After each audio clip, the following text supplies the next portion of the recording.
Dustin and Kayla Rampey, and we have 2 sons, Carson and Asher. And we've been married 14 years.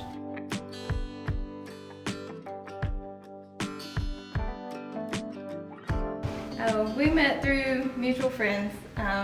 He went to Daniel High School and I went to Pickens, so we didn't know each other in school or anything like that. And then about a year after school, I guess, and I was in Clemson. I was going to college, and he was working at a machine shop. And then we just met through mutual friends, and we were friends for a while before we started actually dating. So, yeah. About 2 years. Yeah. Before we got engaged. Yeah. So. Been engaged for about a year. Yeah. We were broke college students, so sometimes it involved ramen noodles. Just really, we hung out at the pool at the apartment that I lived at, and there really wasn't a lot of going out to eat or fancy dinners at that time because we were broke college students, but we survived.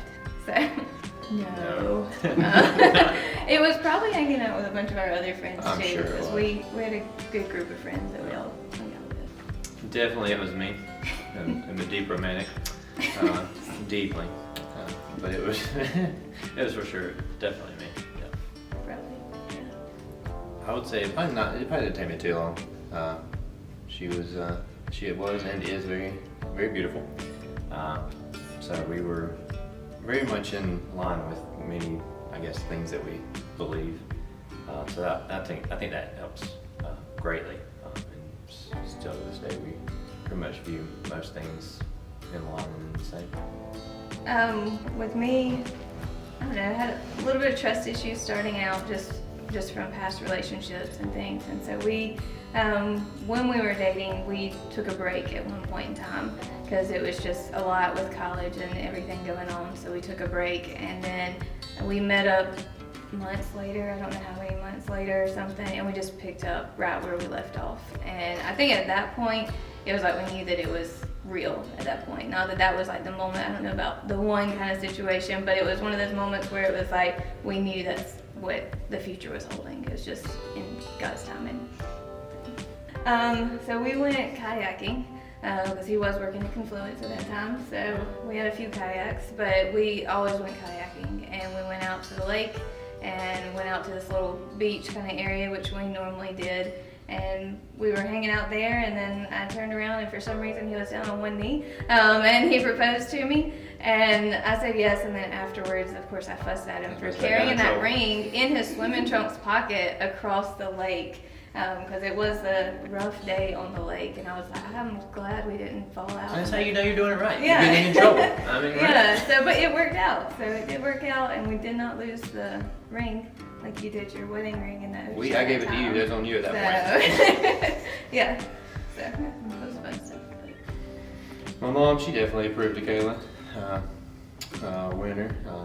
Her parents are a little different. Yeah. Still working on her dad though. 14 years. I got this.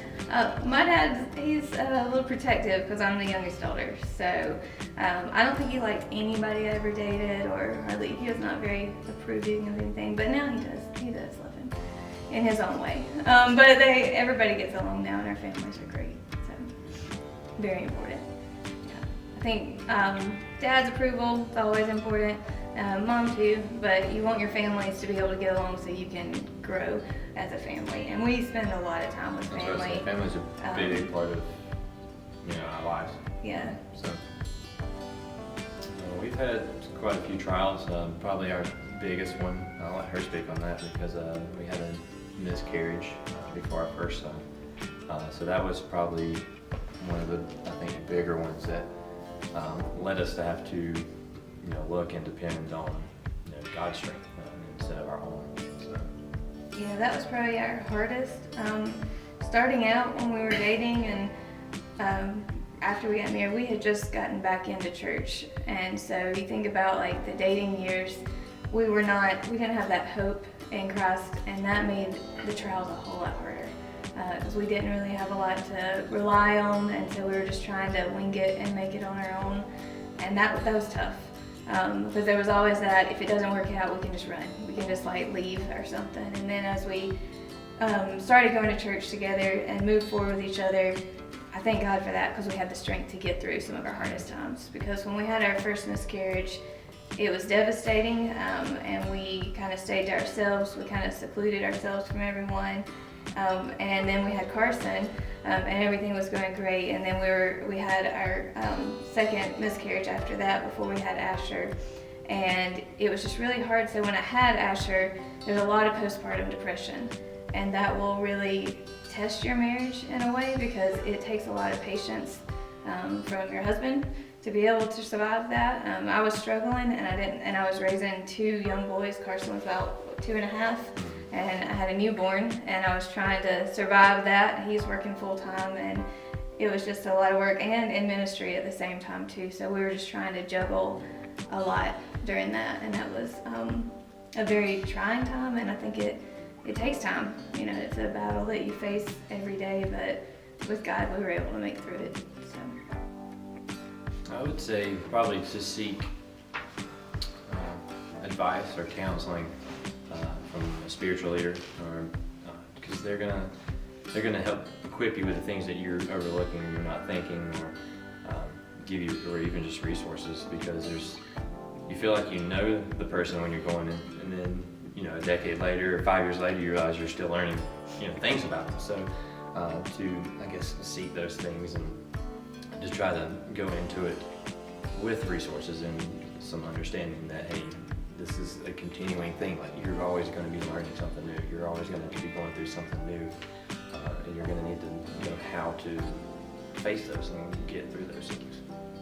I think, and seek the right advice, because when we got engaged, we had a lot of friends that were not in church, and a lot of family members in situations like that. And so you get advice from people that's like, don't do it, run away, and all this kind of. You get all kinds of crazy advice, and you just have to know who you're talking to, and you have to really seek out those people that have been married for a while. People that are going to tell you the truth, and people that are going to lead you in the way of Christ. And keeping God center in the middle of your relationship is very important. And from the very beginning, we decided to take the word divorce out of our vocabulary, because so often it's like, even before we got married, I kind of saw marriage as a piece of paper, and you can rip it in half and be done with it. And then, of course, God opened my eyes to that, and it was like, you know what, like, this is a forever type thing, and you have to really work with that. And it's a commitment between you and your spouse and with God. And so you have to just take that word out, and when things don't work out, take a nap, wake up, and then just work through it and pray through it, and really just work together to go through things. So that's very important for married or engaged. Well, I like it because it's like, if you go into a job, then you're just going by yourself, like you're leaving. And with both of us being involved, it's like an extension of our marriage and who we are. And so since you're both ingrained in it, then you can get better feedback, and you can get better, like, how should we handle certain situations, because you're both very present in even the things that are happening outside your marriage versus I'm going over here to work, or she's going over there to work. So I always felt like it's becomes like an extension of our marriage and who we are. I think it's the same way. Just being able to work together through things. And then when I was working with Release Time, it was always good to have a sounding board, and to have to be able to go back and get that extra help with it, just to have that advice with a lot of tough situations and different things. And then it becomes a ministry for your own family as well, because it's not just me and my husband, it's not just us working together, it's our children. And so, Carson going on his first mission trip, and he's like 3 months old. It was a challenge, but at the same time, you're introducing them to serving early, and that's very important with kids. So.